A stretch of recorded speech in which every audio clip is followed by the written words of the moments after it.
Alors les gars, je suis content de vous retrouver dans cette petite vidéo. Petite vidéo pour revenir tranquillement sur toutes les dernières nouvelles actualités d'une équipe comme le Barça. Parce qu'ici les gars, on parle des actualités du Barça, on fait des avant-matchs du Barça, on débriefe aussi les matchs du Barça. Alors si tout ça vous intéresse et que vous ne voulez manquer de tout ça, dès à présent, abonnez-vous à la chaîne et activez la petite cloche de notification pour ne rien manquer. Maintenant, passons rapidement aux infos. Frenkie de Jong ne veut pas quitter Barcelone, le joueur veut rester. Alors les gars, semaine dernière, il y avait beaucoup de rumeurs. Apparemment, un joueur comme Frenkie de Jong allait quitter une équipe comme le Barça. Parce que le quotidien Catalan Sport nous a révélé la semaine dernière qu'un joueur comme Frenkie de Jong ne voulait pas rester au Barça. Apparemment, il allait partir. Et c'était déjà comme ça l'année dernière. Parce que les gars, l'avenir de Frenkie de Jong était en jeu l'année dernière. Apparemment, il allait quitter une équipe comme le Barça. Une équipe comme Manchester United était en fait sur l'affaire. Manchester United a fait beaucoup de pressing la saison dernière pour recruter un joueur comme Frenkie de Jong l'été dernier, pardon. Mais les gars, à la fin, Frenkie de Jong, il est resté. Et jusqu'à présent, il est en train de faire le bonheur d'une équipe comme le Barça. Mais les gars, la semaine dernière, c'était presque la même chose pour l'avenir d'un joueur comme Frenkie de Jong. Parce qu'on nous a indiqué qu'une équipe comme Chelsea, une équipe comme Manchester United, mais une équipe comme le Paris Saint-Germain, toutes ces équipes étaient déjà prêtes à passer à l'offensive pour arracher un joueur comme Frenkie de Jong au Barça. Mais les gars, selon fait dans les dernières nouvelles, Frenkie de Jong, il ne veut pas partir, il veut rester au Barça. Il y a déjà une offre de prolongation sur la table pour un joueur comme Frenkie de Jong, mais lui et ses agents n'ont pas encore donné suite à cette offre. Mais les gars, s'il ne veut pas partir, s'il veut rester au Barça, apparemment, il va tout simplement donner suite à l'offre de prolongation qui est sur la table. Et ça, c'est vraiment une excellente nouvelle pour une équipe comme le Barça. Parce que perdre un joueur comme Frenkie de Jong, ce serait tout simplement une perte considérable. Parce que les gars, Frenkie de Jong, à présent, c'est vrai, le Barça n'est pas au mieux. On a l'impression que Frenkie de Jong, il est en train de peiner dans l'entrée d'une équipe comme le Barça. Mais Frenkie de Jong, à présent, c'est l'un des meilleurs milieux au monde. Parce que les gars, c'est un jeu qui est technique, c'est un jeu qui a une technicité aux normes, c'est un jeu qui a une très bonne frappe de balle, c'est aussi un jeu, les gars, en fait, qui a une vision de jeu extraordinaire quand il s'agit en fait de temporiser, quand il s'agit en fait de sorties de balle, quand il s'agit de briser les lignes en fait en balle au pied, aussi quand il s'agit de faire des passes en millimétré pour ses coéquipiers. Alors, perdant tout ça, ce serait tout simplement incompréhensible. Mais voilà, selon en fait dans toutes les dernières nouvelles, un joueur comme Frenkie de Jong, il ne veut pas partir, il lui est resté. Mais les gars, c'est tout simplement une excellente nouvelle pour une équipe comme le Barça.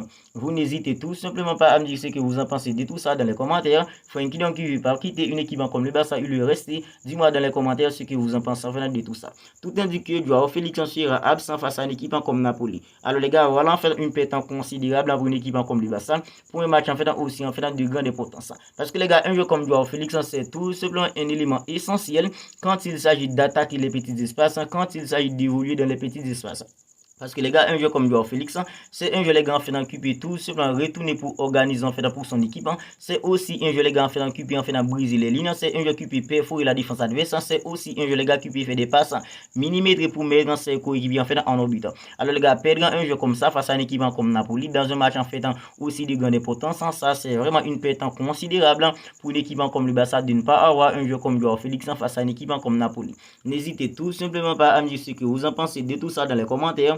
Joao Félix en tout indiquant qu'il sera absent face à une équipe comme Napoli pour une équipe comme le Barça. Sauf un miracle, Ferran Torres ne sera pas disponible pour les deux matchs face à une équipe comme Napoli. Alors les gars, selon fait dans Mundo Deportivo, un joueur comme Ferran Torres qui est blessé en fin de semaine sera absent pour une équipe comme le Barça, que ce soit pour le match aller ou aussi pour le match en retour face à une équipe comme Napoli. À présent, le Barça n'aura pas un joueur comme Joao Félix, le Barça n'aura pas un joueur comme en fait en Ferran Torres. Franchement les gars, le Barça est en train de diminuer petit à petit pour les 8e de finale en de Ligue des Champions face à une équipe comme Napoli. Ça, c'est vraiment des pertes considérables pour une équipe comme le Barça. N'hésitez tout simplement pas à me dire ce que vous en pensez de tout ça dans les commentaires sur le Barça qui n'aura pas un jeu comme Joao Félix apparemment et même un jeu comme Ferran Torres qui pouvant en faire dans seconde et un jeu comme en fait dans Robert Lewandowski. À présent, il y a en fait dans Victor OK, il y a aussi un jeu comme McGuire, mais les gars en fait dans un jeu comme Ferran Torres, c'est plutôt un élément essentiel pour une équipe comme le Barça. Apparemment en fait dans Joao Félix et Ferran Torres seront tous en fait pas disponibles pour une équipe comme le Barça. Alors Xavi aime beaucoup Casado et a insisté cet été pour qu'il n'ait pas de part, mais les circonstances font qu'il n'a toujours pas 2 minutes pour poursuivre son développement. Alors les gars, selon fait dans Mundo Deportivo, un entraîneur comme Xavi Hernandez a beaucoup insisté cet été pour qu'un jeune comme Casado n'ait pas de part, mais il a tout simplement pas à lui donner en fait dans du temps de jeu. Est-ce que vous y croyez à tout cela? Moi personnellement les gars, je ne crois pas à tout cela. Je ne crois pas même une seconde à tout cela les gars. Parce que les gars, il y a des matchs où Xavi Hernandez a mis un jeu comme Oriol Romeu. Moi j'aurais plutôt aimé voir un jeune comme Casado. Parce que les gars, Macasado, ils sont en fait dans de la massa. Il est jeune, il est talentueux et il est formé au même poste que Sergio Busquets. Et Sergio Busquets venait toujours sans du bâtir. Alors, j'attendais pas à ce que Macasado prenne la place de Sergio Busquets sans devant de la défense d'une équipe comme le Barça, parce que c'est une place plutôt sensible pour une équipe comme le Barça. Mais les gars, il y a des matchs où Xavi Hernandez a préféré mettre un jeu comme Oriol Romeu. Moi, j'aurais plutôt aimé voir un jeune comme Macasado, parce que Oriol Romeu, les gars, il peut tout simplement pas résister au pressing. C'est un jeu qui peut tout simplement pas résister en fait à la pression. Mais les gars, Xavi Hernandez a toujours préféré en fait de mettre un jeu comme Oriol Romeu. Et les gars, il a commis pas mal d'erreurs devant de la défense d'une équipe comme le Barça. Alors dans tous ces matchs, j'aurais plutôt aimé voir un jeune enfant comme Macasado, mais Xavi Hernandez a toujours plutôt opté pour un jeu comme Oriol Romeu. Maintenant, c'est le monde de Deportivo, c'est parce qu'en fait c'est plutôt en fait les circonstances qui fait que un jeu comme en fait Macasado n'a pas eu en fait 2 minutes. Dans tout ça, en fait, je ne crois pas à tout cela. N'hésitez tout simplement pas à me dire ce que vous en pensez de tout ça dans les commentaires. Alors le sentiment lors des derniers matchs est que le Barça est physiquement fatigué et ne peut tout simplement pas suivre le rythme de ses rivaux.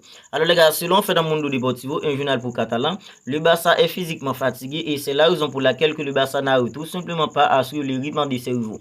Alors les gars, moi je me demande comment le Barça va faire pour affronter une équipe comme Napoli dans 8 jours. Mercredi prochain, comment le Barça va faire pour affronter une équipe comme Napoli. Parce que les gars, c'est une équipe en fait italienne, il y aura en fait de l'agressivité, il y aura en fait de l'intensité tout au long de la rencontre. Alors si le Barça est déjà physiquement fatigué, et ça on l'a vu presque à tous les matchs, à chaque fois que le Barça affronte une équipe qui a eu à mettre de l'intensité qu'il faut, à chaque fois que le Barça affronte une équipe qui a eu à mettre de l'agressivité qu'il faut, c'est toujours compliqué pour une équipe comme le Barça en fait de tenir le coup.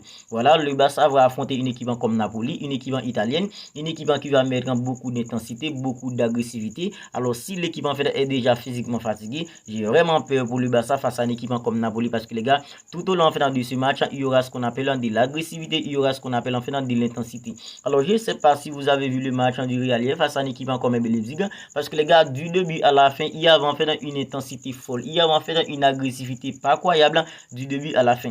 Et à ce moment-là, je me questionnais en disant que est-ce que le Barça pouvait résister à cette intensité? Est-ce que le Barça pouvait résister à cette agressivité que j'ai vue entre le Real et une équipe comme Leipzig? Alors les gars, j'ai vraiment peur pour le Barça face à une équipe comme Napoli, parce que c'est pas un match au cours duquel il y aura pas en fait de l'agressivité, qui aura pas en fait de l'intensité, il y aura tout ça face à une équipe comme Napoli, et le Barça doit tout faire pour pouvoir en fait en suivant le rythme, parce que les gars, sinon ça va être hyper compliqué pour nous. Thiago Motta a été écarté de la liste des candidats au poste d'entraîneur au Barça. Alors les gars, selon fait dans le journal Marca, un entraîneur comme Thiago Motta qui entraîne une équipe comme Bologna en Italie, il était invoqué parmi les entraîneurs les gars pour succéder à un entraîneur comme Xavi Hernandez à la fin de la saison. Mais les gars, selon fait dans le journal Marca, un entraîneur comme Thiago Motta a été écarté de la liste des candidats au poste d'entraîneur pour succéder à un entraîneur comme Xavi Hernandez à la tête d'une équipe comme le Barça. Alors Barcelone a déjà exclu Jürgen Klopp de la liste. L'entraîneur allemand éclaircit sa décision de prendre un congé. Alors les gars, toujours selon le journal Marca, le Barça a déjà exclu un entraîneur comme Jürgen Klopp de sa liste, parce que Jürgen Klopp a exclu sa décision de prendre en fait un congé, parce que les gars, Jürgen Klopp il va quitter une équipe comme Liverpool à la fin de la saison. C'est lui qui a pris la décision de quitter une équipe comme Liverpool. C'est pas que Liverpool en fait en voulait plus d'un entraîneur comme Jürgen Klopp, non, c'est Jürgen Klopp qui a lui-même pris la décision de ne pas continuer avec une équipe comme Liverpool, parce que les gars, il a passé 8 ans en train de coacher une équipe comme Liverpool. Il dit qu'il est fatigué mentalement, il va prendre une année sabbatique pour essayer de mettre ses idées en place.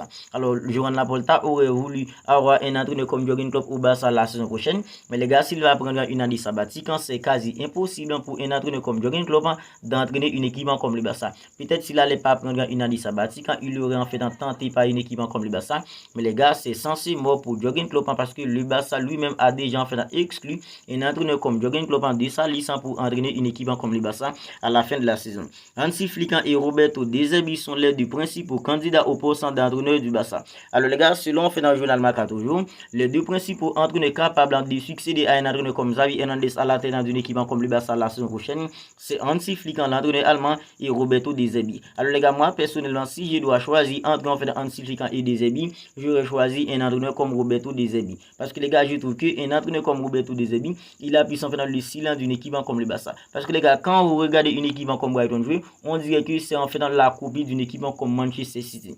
Tant que c'est une équipe en fait qui fait un pressing en fait constant, tant que c'est une équipe les gars qui arrive en fait à faire circuler les ballons en fait aisément. Alors les gars, un entraîneur comme Hansi Flick, c'est vrai, c'est un entraîneur en fait extraordinaire. Il a remporté en fait 5 trophées avec une équipe comme le Bayern Munich en fait en 2021. C'est lui qui a infligé en fait les 8-2 à une équipe comme le Barça. Mais si je dois choisir entre entre en fait Hansi Flick et un entraîneur comme Roberto De Zerbi, j'aurais choisi en fait facilement un entraîneur comme Roberto De Zerbi parce que les gars, j'ai au que un entraîneur comme Roberto De Zerbi, il a pu sans les styles d'une équipe comme le Barça. Vous n'hésitez tout simplement pas à me dire ce que vous en pensez de tout ça. Si en fait, si vous devez choisir entre en fait Hansi Flick et un entraîneur comme Roberto De Zerbi, dis-moi dans les commentaires en fait qui en fait vous aurez choisi entre en fait ces deux-là. N'hésitez tout simplement pas à me dire ce que vous en pensez de tout ça dans les commentaires. Si ce n'est pas encore fait, abonnez-vous à la chaîne pour ne pas manquer toutes les dernières vidéos. D'ici là, prenez bien soin de vous. On se capte bientôt pour une autre vidéo.